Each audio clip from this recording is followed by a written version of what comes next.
Okay. Whoop. Hello. Mac and cheese. Fancy crab mac and cheese. That's what we're talking about. Okay. So, mac and cheese. Absolutely love this stuff. Can't get enough of it in any form. Can't get enough of this stuff. Right here. Barber's.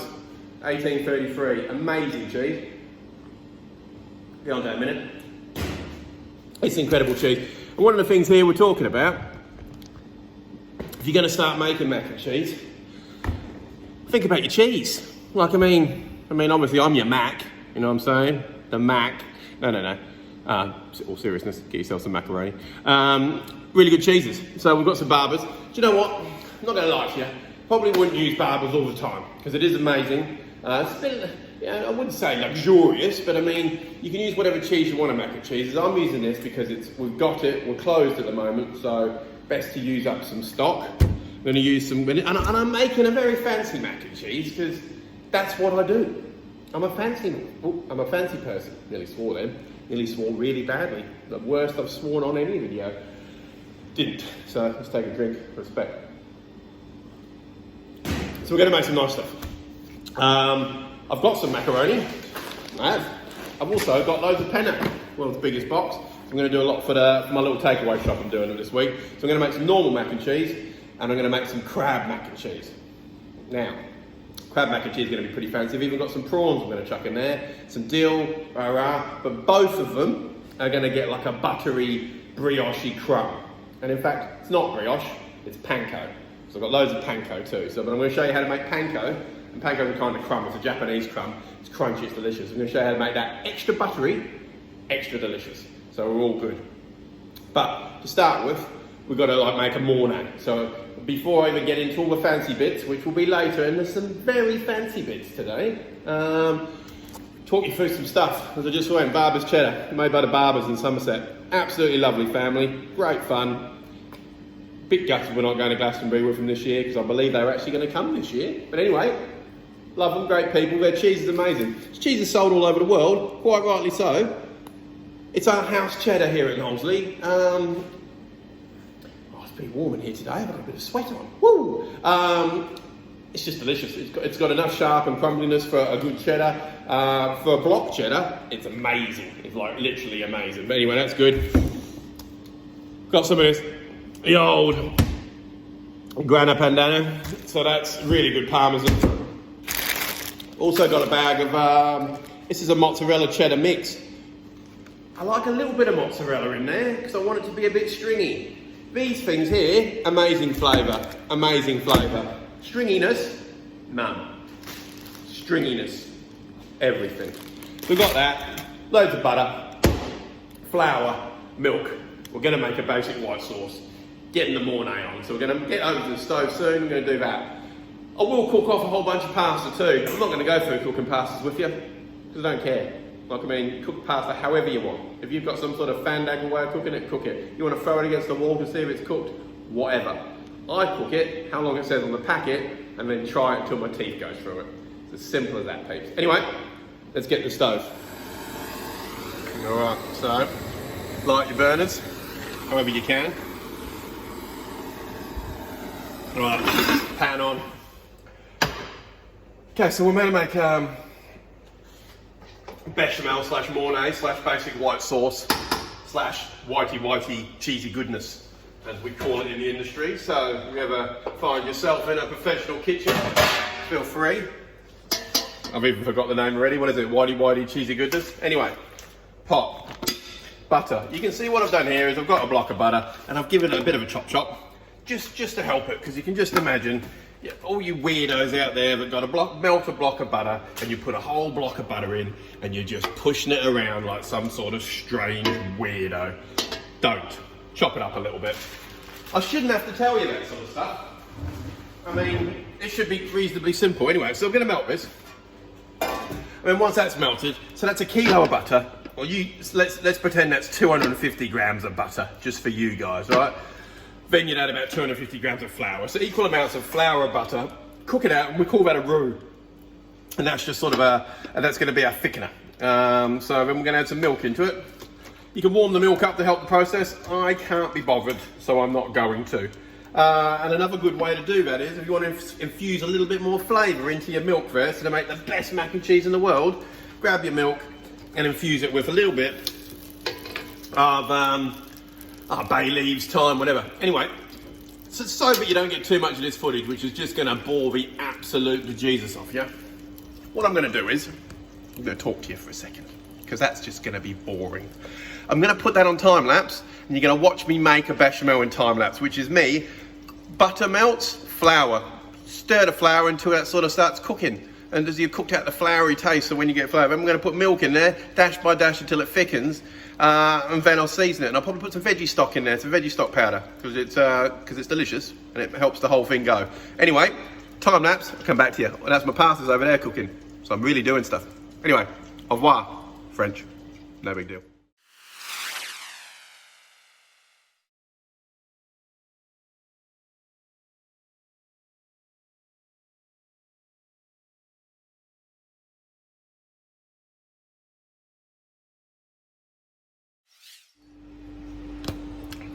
Okay, so as riveting as that time lapse was, that's basically what we do with the Mornay. So we've cooked the butter off and the flour. Start cooking off the flour a little bit before you add milk, and then I gradually add a little bit of milk. I use a whisk. You know, many use whisk, many use a spoon. I think that's because whoever taught people how to cook back in the day were French, and they just wanted everything to be hard.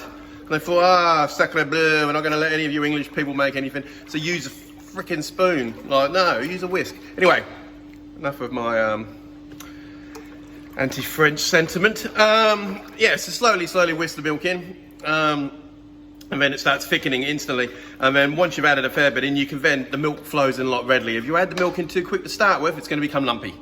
Don't want lumpy Mornay. No one wants lumpy Mornay. No one. Weirdos. Maybe weirdos. Some people. Not me. So we're back here. That's going to thicken up. I'm not going to put you through that sort of torture of watching that thicken up, but that's going to thicken up. Then that'll be ready to add cheese in. But I don't want to add cheese in until there's timing with all this. So my pastas are still cooking. That's nearly done. I'm going to come back to you soon. Okay, next we're on to doing some crumb. This is what panko looks like. So panko, it's just a very coarse, crunchy sort of crumb. This is actually gluten-free panko. There's no need for you to have gluten-free panko. It's just what I've got left. For that, I've got some rosemary. I went and just snipped some rosemary from outside off the bush. Now this is going with my crab, and you're probably thinking rosemary and crab is quite full on, and rosemary's quite flavour. Rosemary is one of the first things that's going to make this special. And I wouldn't dream about putting it in with the crab and the mac, or the penne, whatever pasta I'm doing. That's irrelevant. I'm going to put it in the crumb, so there's just this tiny little bit of rosemary flavour through. When you're making dishes and you're caring about dishes, what you want to do is it's adding these little flavours here and there, subtleties, which make them superb. Anyway, so I'm going to get through my rosemary, going to pull the stems off, going to chop it up, going to mix it through that, and I've melted some butter. So in here I've got another 3 blocks of butter. Once again, way too much for you. Melted butter. So melted butter, chop some rosemary, and make some herbs. All right, I'm going to get back to you when that looks a bit more. Okay, so done the crumb. I'll show you the crumb. Crumb's looking pretty good. It's a rosemary crumb with butter. So there's a few things about this. I mean, look, let me just show you what that looks like. A bit closer up. Beautiful. Bits of rosemary, butter. Now, if I was in the restaurant world and I was serving just absolutely tons and tons of mac and cheese, I'd probably cook that crumb off as far as I'd put it on a tray, 180 degrees, 10 minutes, and it'd become up crispy, and that's a beautiful crispy crumb. And you could use that. You can have a little tub of that in your kitchen, and you sprinkle that on top of pastas, sprinkle on top of this, sprinkle on top of salads, it'd be lovely. It's nice, and you know that it's going to get a definitive crunch. It's different. But because I'm going to bake these almost like a pasta bake, or when people will when they buy them in the shops, I'm going to put it on top. So I don't need to cook that off anymore. So at this point in time, I've got rosemary crumb, got some penne cooked off, more penne cooked off, and some macaroni. Then we've got cheese, Barber's cheddar, some mozzarella and some parmesan, all sort of ready to go. Now, I'm going to do two kinds of mac and cheeses today. First mac and cheese is just normal mac and cheese. Oh, it's not normal. There's nothing normal about what I'm doing, is there? Hey? Ever. So the normal mac and cheese, for want of a better word, is going to be macaroni, a cheese sauce.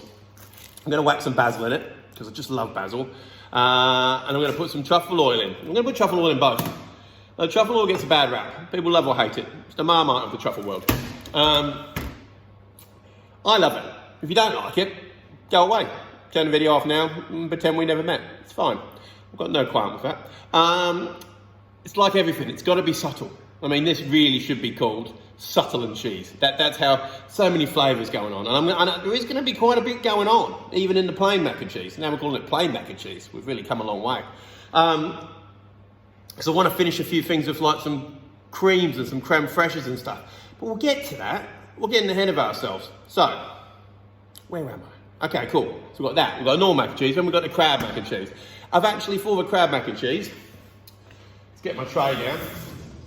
It's not just crab. I've actually got a few bits of seafood here. So I've got some IQF prawns. Found in the freezer. I'm going to use them up. So these are IQF. Individually quick frozen is what IQF means. Every day's a school day, right? I've got an old tub of, well, not old, I've got a tub of scallops that are frosted. Can't think of much else to do. They're going to be delicious in there too. And I've got these. Got 2 tubs of this. This is crab meat, cooked crab meat. Really good stuff. I mean, it's not cheap, this. I mean, that's probably, I think this cost me about 35 nicker a tub. So, do you know what? Not cheap. I'm going to get a lot. As you've just seen how much pasta, I'm going to get a lot. And this flavour really carries well. So this is when I think really, really, really good idea to use crab for things like this, because it's not cheap, but it goes a long way. So, what I'm going to do, that's my seafood. And for that, I want to zest up heaps of lemons. Oh, all right, shall we give you a bit of a list of what's going in the crab one? Because I'm starting to confuse you all now. Okay, so you've got the normal mac. The crab one's going to have crab, penne, bit of dill, bit of lemon, bit of truffle oil, bit of creme fraiche. That's what I'm going to do with that. Love a bit of creme fraiche. That gives another dynamic. So anyway, that confusing you. I'm going to drain off the crab, because these just get all the liquid out of it. I'm going to chop up the prawns and the scallops and cook them off and come back. And I'm going to microplane all these lemons for lots of zest and chop up some dill. Might do all that. Fast motion for you.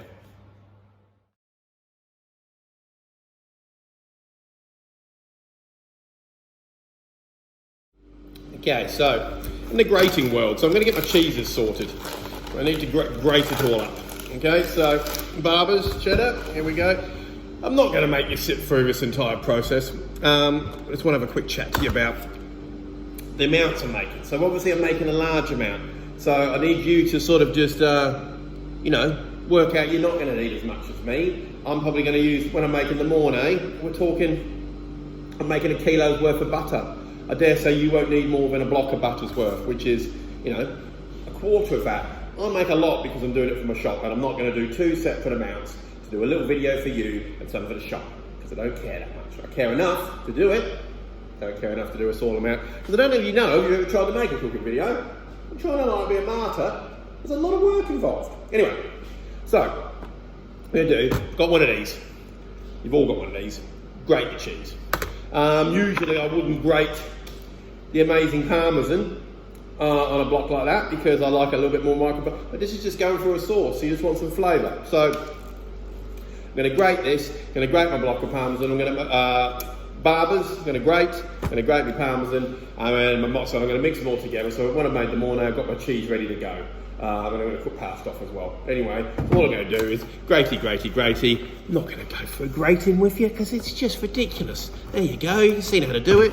Do that. Times a billion. All right, see you soon. Okay, so we're back at the plain mornay. It's not even mornay, it's just white sauce at the moment. So this is, try a bit.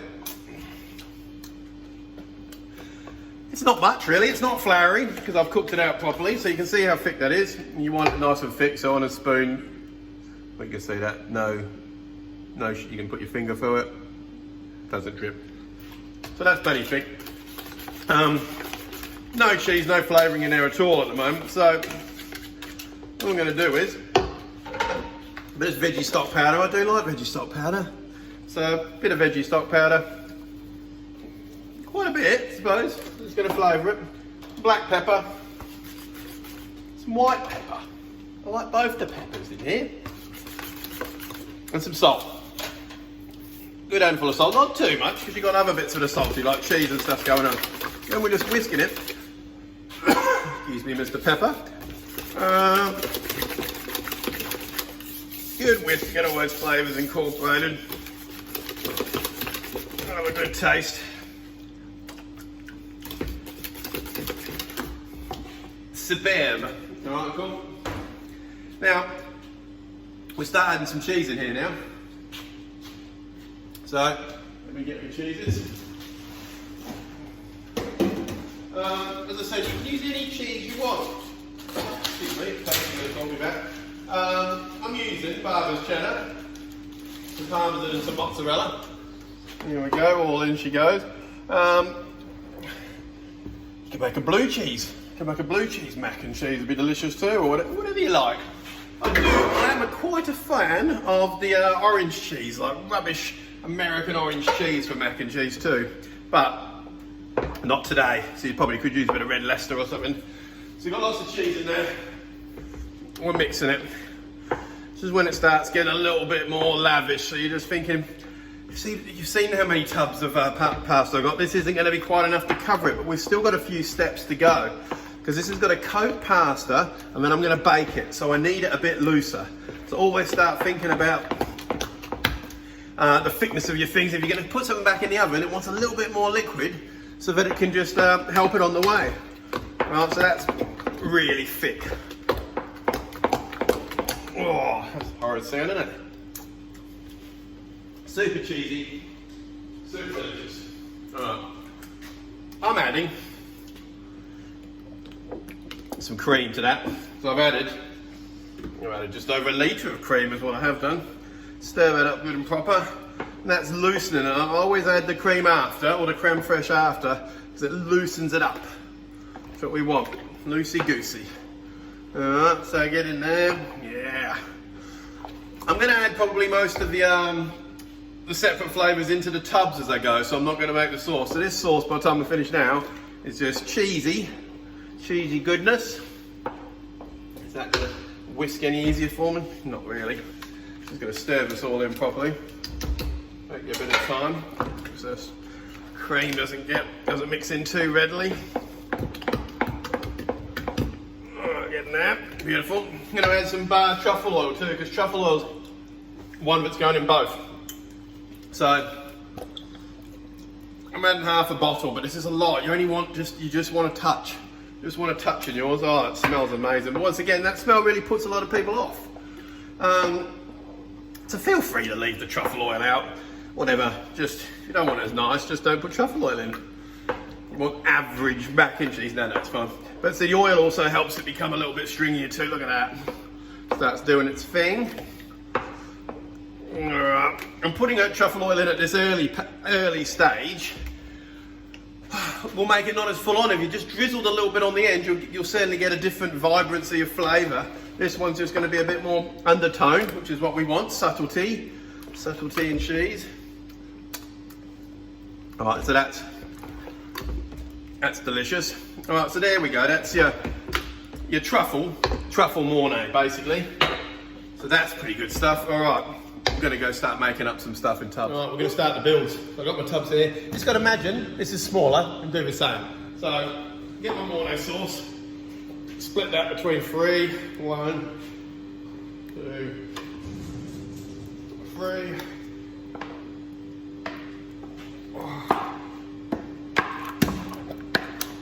Oh, delicious. Get that in there.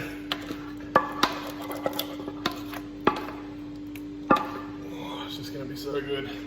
Alright, so that's in there.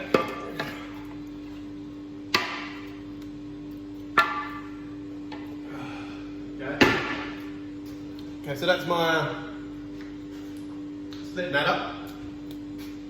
This one's going to be plain mac and cheese. So that's getting basil.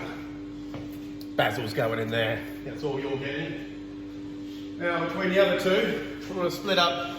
Got lemon zest. Lemon zest going in both. Like that's just, lemon zest is subtle, right? But then you don't want too much. I mean, you've got dill, so let's get some dill in there. Dill's quite full on, but if you don't put too much in, like everything, it's subtle, I suppose. Crazy obvious statements, alright, there we go. Creme fraiche. Now, creme fraiche is just like the world's sexiest sour cream. So I'm going to tub it out at each. And that's just going to give it a different flavour again. So 1 tub of creme fraiche in each. Here we go. Oh, get in.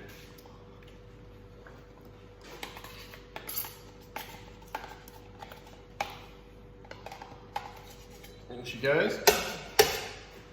One more. Alright, and then I'm going to give it a good old mixy bojangles. Alright, here we go, get this in.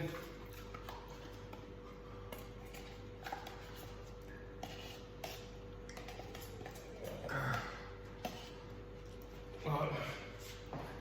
Going to go mix all these by hand for you.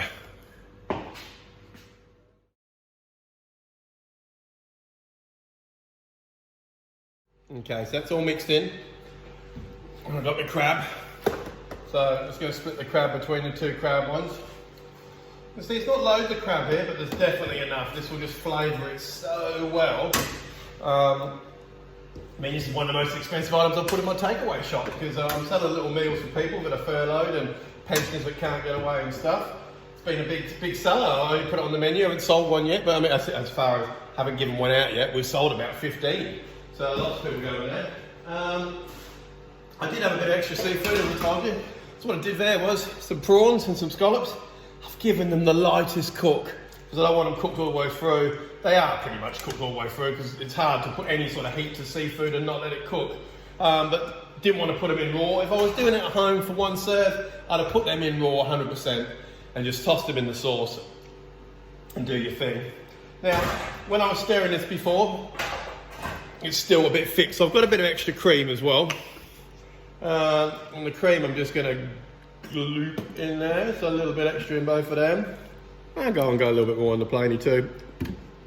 Now, with my fishy hands, I'm going to get in here and give it a good mix, because you've got pasta and stuff. It's always best to have a good mix without your hands. I mean, without a spoon, it won't break it up as bad.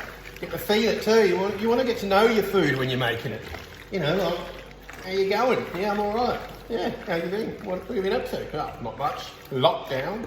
But anyway, maybe don't have a full discussion with them, but either way, get to know your food. That's what we like. Mixy, next one. Here we go. Now, lots of stuff you could do at this point, I suppose. I mean, this stuff will set up in the fridge, so you could, by all accounts, set this in a tray and tomorrow cut it into squares, crumb them, you know, the old flour, egg wash, crumb routine, the old holy trinity, and then deep fry them into beautiful seafoody balls. But so we go. Oh, really is delicious. Right, swap the gloves over because I've got seafoody gloves. Mix up the other one. We're going to go start tubbing them up for the oven, and I'll show you.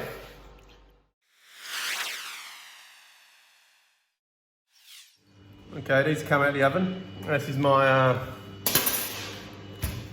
normal mac and cheese. That's beautiful. Cheesy goodness. Still got plenty of sauce in there. So we like. And this one here. This is the crab mac and cheese with penne. So yeah, still got plenty of sauce in there. A little bit of rosemary crumb, a little bit of everything. Oh, too good.